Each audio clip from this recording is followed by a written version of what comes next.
Welcome to the deep dive.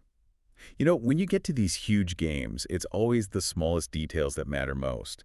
And today, we're tearing apart the final injury report for the Kansas City Chiefs. This is all ahead of their Week 11 clash against the Denver Broncos, and it is a massive one. It's a really high-stakes game. The analysts who wrote these notes, they don't pull any punches. They're calling it the biggest regular season game Kansas City has played in a long time. Wow. Yeah. And the overall report says the team is in good health, but our job here is to translate all this, alphabet soup. Right, the DNP, LP, FP. Exactly. DNP, LPFP, even NIR. We need to turn that into actual intelligence for you, figure out what it really means for Sunday. That's it. We're not just reading a list. We're here to find the reality behind the jargon. Yeah. We need to nail down the definite absences, celebrate the players who got upgraded, and this is the big one, solve this one huge mystery that could totally change how the offensive line looks at kickoff. And that's how we're going to frame this. We're building the game environment based on who's actually available. And we have to start, unfortunately, with a definitive loss, one that's already forcing a pretty big change in the backfield. Okay, let's unpack that. The running back spot, Isaiah Pacheco is a definite OUT. No question about it. His knee injury kept him off the field completely.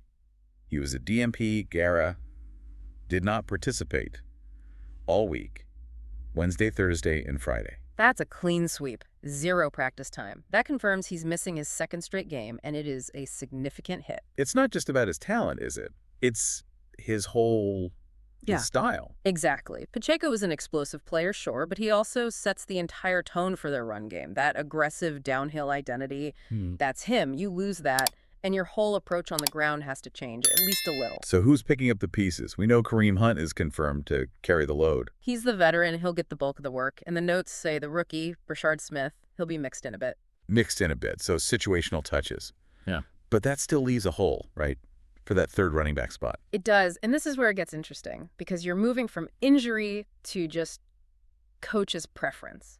It's a battle between Clyde Edwards-Helaire and Elijah Mitchell. And just a couple of weeks ago against the Bills, we saw Edwards-Helaire get that job. He was the number 3 over Mitchell. Correct. And that's critical intel. It tells you something about trust, about who they want in certain situations, maybe pass blocking, short yardage.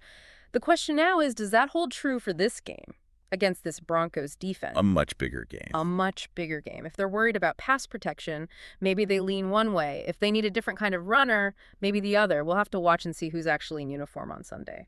That distinction you made between a physical injury and just a strategic choice. Yeah.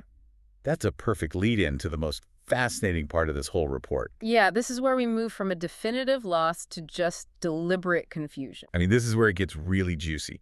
The whole situation with offensive tackle Josh Simmons, the report literally calls his status a mystery. And when you look at the data, it makes no sense. It's completely contradictory to what the coaches are saying. How so? Well, he's listed as NIR, not injury-related, and he practiced fully all 3 days this week, FP on Wednesday, Thursday, and Friday. Okay, so wait. Let's pause on that NIR designation. For anyone who doesn't know, that usually means something administrative, right? Yeah. Or just a coach's decision. It means he can play. He is physically 100%. He could absolutely play. And yet, Coach Andy Reid has publicly stated he has not committed to Simmons starting. This isn't about nursing an injury. This is a choice. It's intentional uncertainty at a critical spot. Why? That feels so risky. We're talking about protecting your quarterback, and what you just said is the biggest regular season game in a long time. Yeah. Why would you deliberately create ambiguity on your own offensive line? Doesn't that just mess with your own game plan? It seems like it, right? But think about it from the other side. Think about the Broncos' defensive coordinator. This uncertainty, it's a massive headache for him.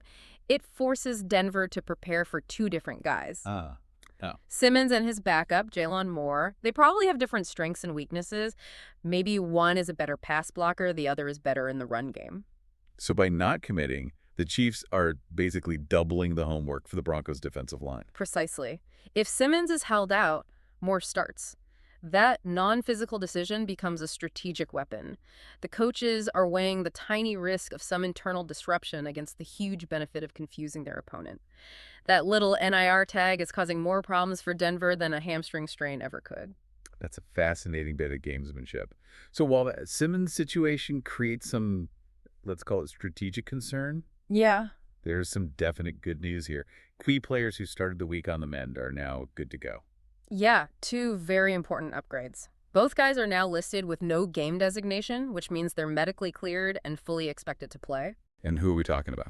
First up is wide receiver Xavier Worthy, who was dealing with an ankle issue.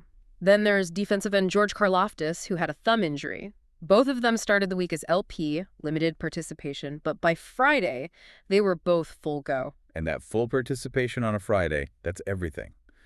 Let's start with Worthy, an ankle for a speed receiver. That's a big deal. It's critical. Worthy's game is built on speed, on stressing a defense deep, an ankle injury, even a small one. It just kills your explosiveness, your ability to make sharp cuts. If he was still limited, Denver could play tighter coverage, but now that he's full speed, they have to respect that deep threat, and that opens up the entire field. And then on the other side of the ball, George Karlaftis. A thumb issue might sound minor, but for a D lineman, your hands are your life, aren't they? They're everything. Your thumb is essential for your grip, for your leverage, for that initial punch off the line. You can't shed a block or execute a pass rush move without full hand strength. The fact that he was a full participant means he has his entire arsenal of moves ready, and they're going to need it. So having those two guys back at 100% is huge.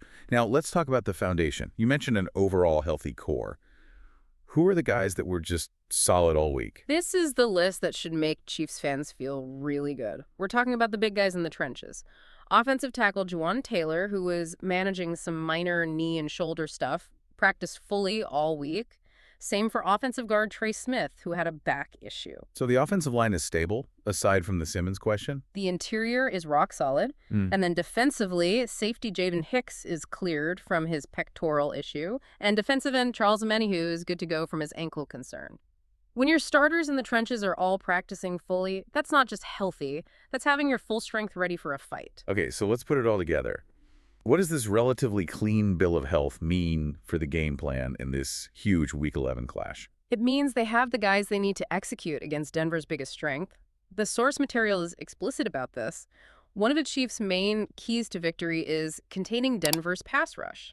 And you can't do that with a banged-up offensive line. Right. If Smith's back was still an issue or Taylor's shoulder was acting up, that key to victory would be almost impossible. Exactly. You need Trey Smith in the middle to handle those interior rushes and stunts. You need Taylor at full strength on the outside. Having those guys healthy gives them the foundation they need to neutralize Denver's pass rush. They have the horses to win that battle, but only if they're at full capacity. So a healthy interior line isn't just a nice-to-have, it's a non-negotiable requirement for their offensive strategy to even work. Absolutely. The health report confirms they have the bodies to get the job done. Okay, so let's do a quick recap for everyone heading into Sunday. We've got a big loss with Isaiah Pacheco out, so Kareem Hunt is going to be carrying the rock. The good news, key players like Xavier Worthy and George Karlaftis are fully upgraded and ready. The entire interior offensive line is healthy. But the real focus, the big strategic question mark, is the protection. And it all comes down to the mystery surrounding Josh Simmons at offensive tackle. And that really brings us to the final thought for you to take into the game.